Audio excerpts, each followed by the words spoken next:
Alright, what we're going to do today is we're going to just work through a piece of software called Scifinder Scholar.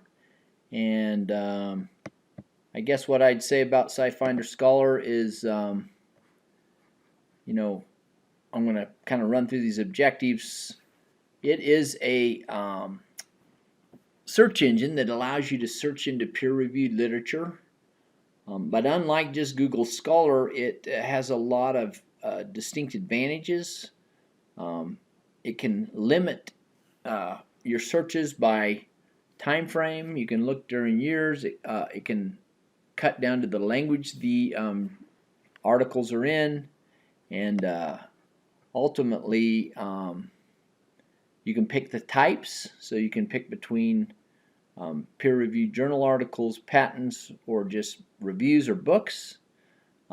The real strength of this, you can do structure searching, and as you're learning organic chemistry, you realize that words are usually not sufficient.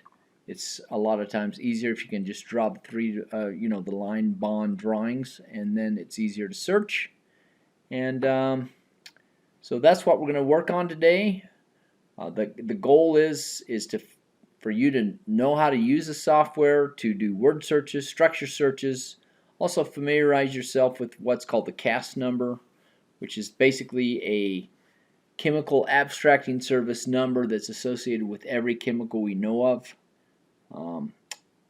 The other strength of SciFinder is that you can actually search by structure and assign that structure as either a reactant or product. And then you could do searches that are specific if you thought, oh, I'd like to know all the things I could make with this reactant. For example, let's just say that you're a farmer and you have, you grow peaches and you have a lot of amygdalin in the peach pits, and you want to just figure out things you could do with that, turn it into value-added products. You could use the structure of amygdalin and then literally call it a reactant, and then find what kind of products you might make out of that. Or on the other hand, you could put something as a product and then actually look for journal articles that tell you how to synthesize that, which would be hugely important if you're trying to make something. I hope you understand how to limit your searches. I do want to introduce you to something called review articles, and then I want you to be able to actually use all these skills on your own searches. And I'll leave you with a little project which I'll put on D2L for you to practice. And I'll start off with this idea of the review article. A review article is basically, it's over a topic, but it's where an author, an expert in the field, gathers in all the research they know up to a certain point, and then distills it down and represents it so that you can get the highlights, the important parts, as if you're being taught by the expert himself or herself. And it's super important if you're trying to learn about something, you're just curious about a topic. It's important that you're able to do review article searches, and then you can get very concise reading. Otherwise, you'd have to learn about the topic while you're simultaneously distilling all of it down, and just seeing a lot of you work through a lot of journal articles before you fully got to maybe some of the more important articles. But anyway, well, let's get started, and hopefully at this point you've already got a subscription to Scifinder Scholar.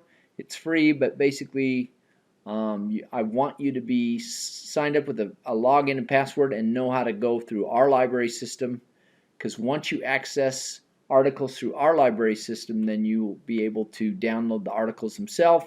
If you just use SciFinder without having any connection to a university system, then you're going to have to pay article by article if you want to pick up the articles. So here we go. I'm going to walk you through that.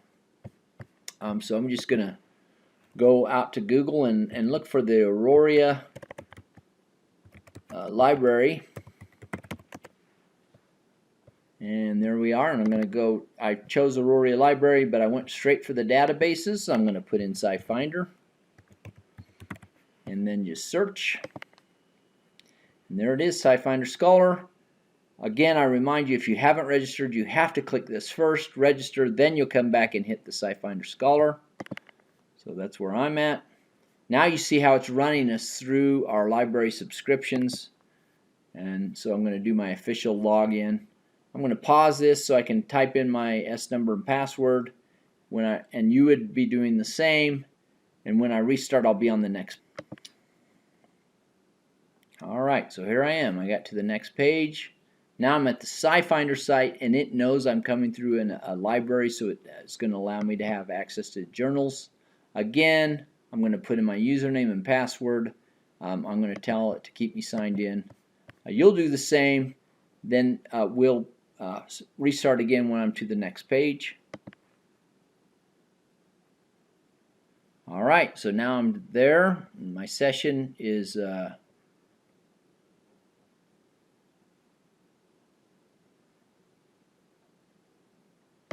so apparently I might have already been running it, but the other issue might come up at times if multiple users come in from the same library.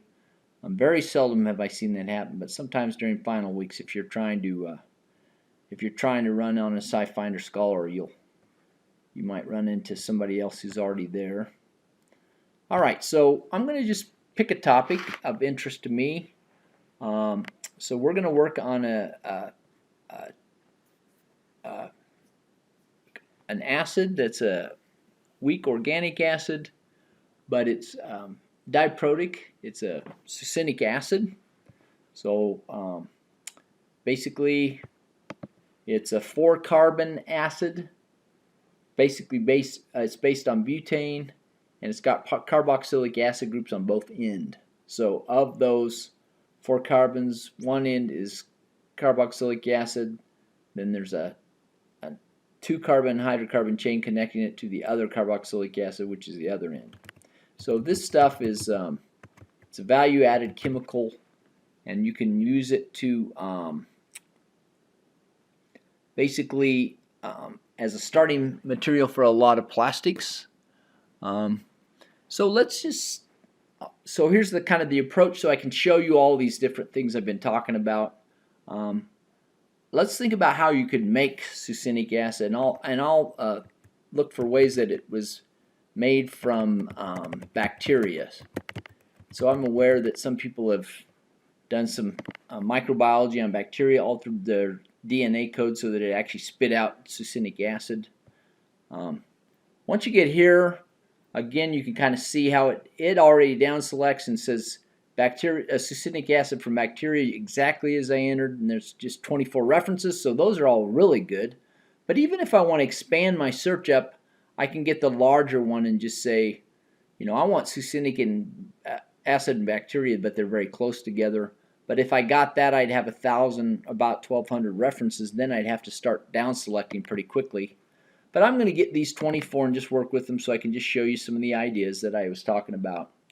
The first thing, so now they're all here, and the good news is if any of these are journal articles and we have them in our library, then chances are high we'll be able to download them on the spot. So I want to show you a little bit about that. You can also see in here that we see this patent packed, or sometimes you'll see these numbers that imply that it's a patent, so we can also search those as well, and I'll teach you a little bit about that. But just let me show you a little bit about the refining process. This is one of your most powerful tools. If you'll reach over here and say refine, it actually allows you to do different things. For example, you can select down authors if you're happy with a particular author on this. That's a little from where you're coming from, that wouldn't make sense. But this would be very powerful. The document type, and you say, well, I don't want to mess with patents right now. I literally want peer-reviewed journal articles. That's where you could make that selection. So I started at 24. I'll just show you how this works. So now I've cut it down to 17. I can refine again and say, well, I'll probably be in trouble if any of those things are in any language besides English for me. Some of you might want to get some articles in different languages, and that's fine. So now I've cut it down to just 9 references that would be of use to me. But again, and I could just keep refining just so you can appreciate this. I could pick a publication year, and notice how it'll allow you to go one specific year. It'll give you a range of years, or if you want an open-ended, and I do that a lot. A lot of times I go, well, the most relevant research happened since 2010. I'm making this up, but see how I go 2010, and then I do the that slash, and then when I do that, it'll be everything since 2010. So now let's see, that cut out 3 more references. Now I'm looking at 6. So let's see here. Here's a Journal of Applied Microbiology. I'm sure we have this in-house, 2013. I just want to show you what would happen if you wanted this. And just a couple options. One, if you want to just click these and then you can store those, just you could actually just save them, then you'd have all the references. You could look them up later. But if you want to look at one of these on the spot, I'll just show you how. You pull it up. You can read through this. I'm going to show you a couple things. One is we're working on succinic acid. So anytime you roll down here and you see the substances and you are looking for a particular chemical, then make sure you grab that number right there. That is the CAS number. So that is the specific number for succinic acid. So now I could actually just search off that number, 110-15-6, and then other acids that maybe are part of this literature or that were used, as reagents. They're also listed as well. But anyway, just keep that in mind. So I've written down that CAS number, and I'll show you what you can do with that. But now I'm trying to get the article, so I go link to other sources. It's going out. Remember, I logged in with my library subscription at Community College of Denver, which is it's the whole CU system basically we have access to, which is thousands of journal articles worth millions of dollars probably. So here we are. So here's the article. Now I can read it this way, but I like to get them, if I can, let it show up here. Oh, come on. A little slow on the load.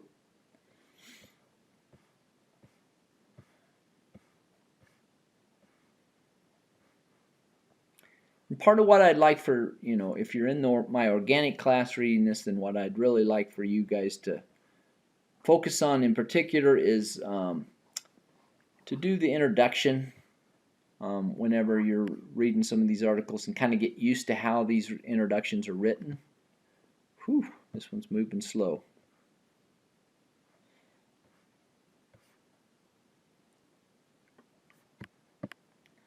Alright, so I turned off the screen capture for a minute and I went back and just grabbed another article. Sometimes the vendors, so that was Wiley, this is Springer Link, but sometimes the vendors, they have better software. This one went pretty quick. I bounced back and got this other article. But look, you see this is what I was wanting to show you. If you have, you'll have a click like that where it allows you to get the PDF, and once you do that, the actual real article comes up. This is in PDF form. At that point, you can easily just save it to your disk drive, your hard drive, save it to a flash drive. So you now actually have the article, and you can really, this is the full official article with all the parts you're wanting. So that's how you do that. So once again, the level that came from was back on the let's see here, we'll kind of see if I don't click totally out of my, there you go, link to other sources. Alright, let's go back and play with something else. Let's just do a let's do a new search, and I'm going to just show you what you can do with that CAS number, 110-15-6. So you can just search with CAS number, and there's 69,000 references. I'm just going to pull up a few of those.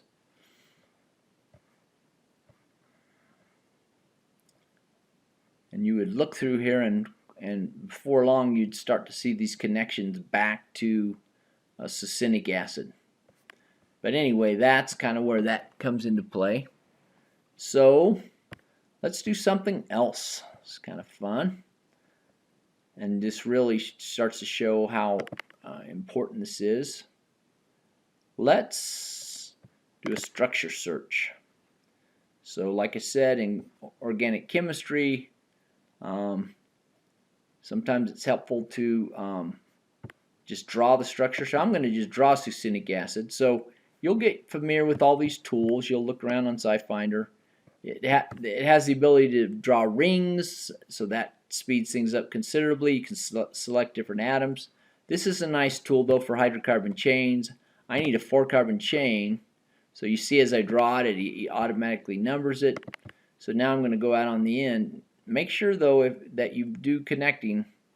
So one thing that'll mess you up, there you go.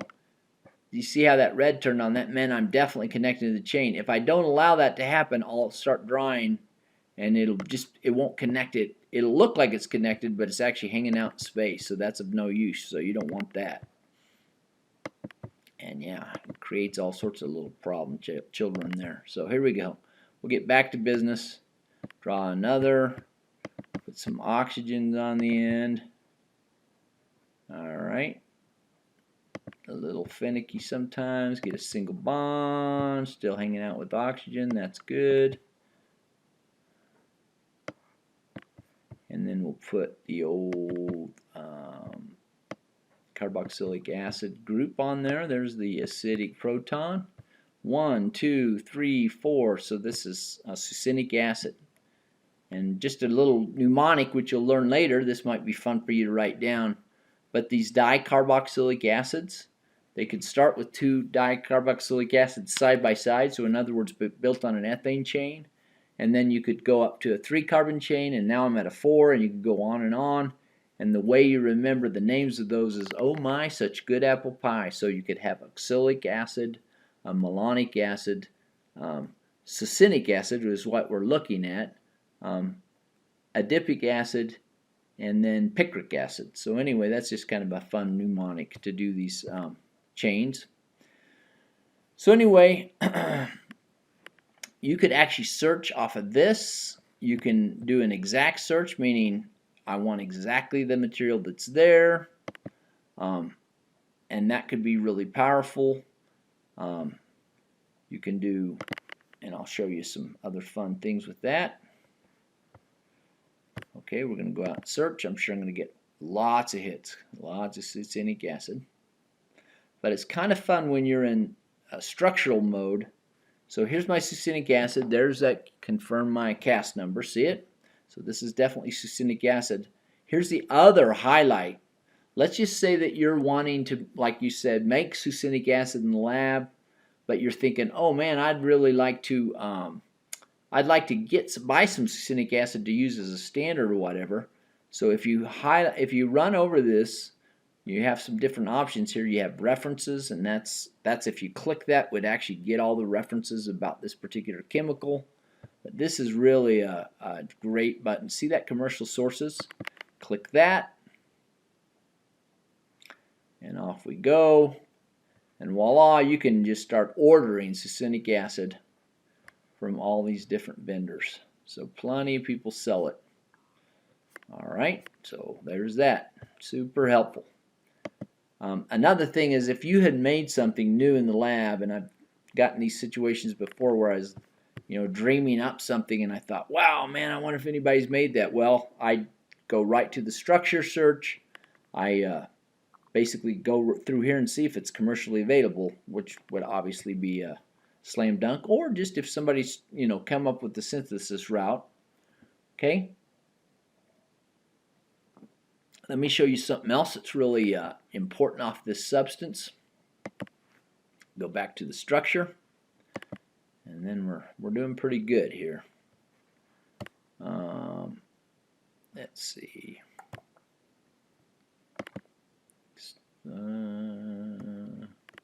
There we go. Now I'm back. All right. So now I'm going to show you something else that's really powerful. Let's say that we want to make things with the succinic acid. So what I'm going to do here is, see how I have structure chosen? Now I'm going to take reaction. And when you have reaction, then all of a sudden you have another key that comes up. Oh, try and enter. Okay. And hold 1 second.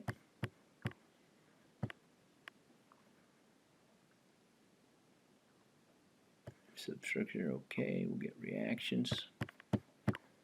I'm going to bounce around here for a second. Hold on. Alright, so I've selected reaction. I'm now going to highlight the structure that I'm working with is the whole succinic acid. And then I'm going to say OK. And then it says select a role for the structure fragment. And so what I would like to say is a reactant. And away we go. And search.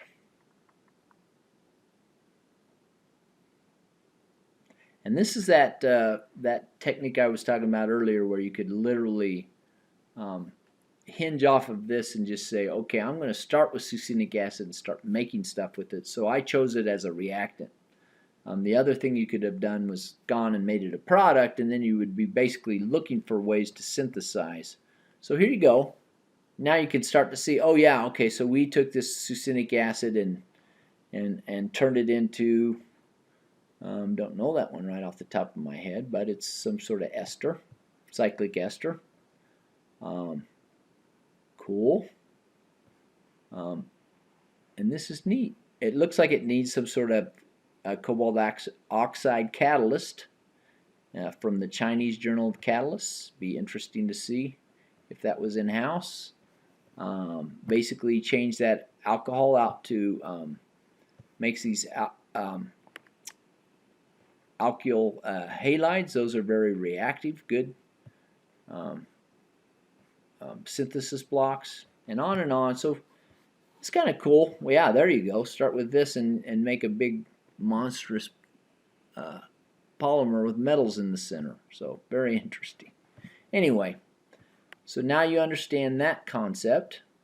And then the last thing I wanted to show you here is I wanted to show you how to pick up patents, because it's got a little bit of a twist to it.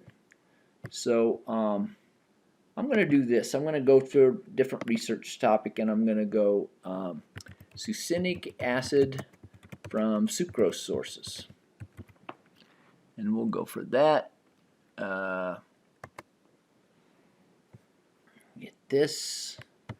And succinic from sucrose. Let's see if this will work. I don't know if I'm gonna redo that. I don't know if I was sleeping there when I typed that. Succinic acid from sucrose. There we go. Search. All right. There we go. 52 references. Get the references. So I'm actually looking for something that is specifically a patent. So I'm going to refine it. I'm going to say public document type. I'm going to go for a patent. I'm going to refine that. I had 52 leads. I'm now down to 16, and I go, I'll go one more refining and say I really want to only do publication year since 2010. All right. Refine that. So what do we got? There we go. Method of producing succinic acid and other chemicals using sucrose containing feedstock. I'd like to see that patent, please. All right, so I click this. Now, the beauty of this is you want to definitely grab that number on the way by. So we have this. We have a patent number. It says US 213, so that basically is the patent year is 2013. It's a U.S. patent, and the patent number is 0337519. Okay, and it's A1. Interesting. So if you how could you do this? How could you see it? You could try it with Patent Pack, but that's some sort of for-profit way to look at patents. See what else we got as a link to other sources. So it'll actually bring you out to the United States Patent Office. And I have found that the United States Patent Office is very wanky. I mean, it is, you're looking at the patent and you can work through it, but as far as exporting it as a PDF, it can be a little bit of a bear. So basically what I've done in the past at times is I've actually turned it to images and copied every image. But let's save some trouble with that. This is a place where Google wins. So again, we remember what the patent number is. So you can, cut and paste this, whatever you want to do there. And then let's go out here and I'll show you how this works. I'll go back out to my Wiley's still trying to download here. So let's go to Google and then say Google Patent. So don't forget that Google actually has all sorts of levels, and sometimes they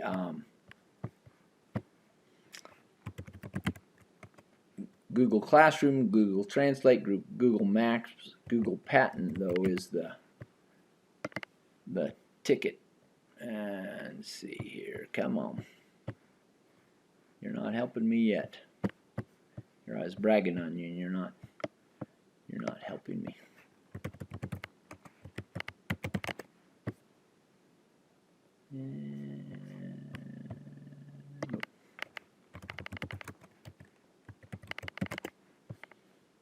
There we go.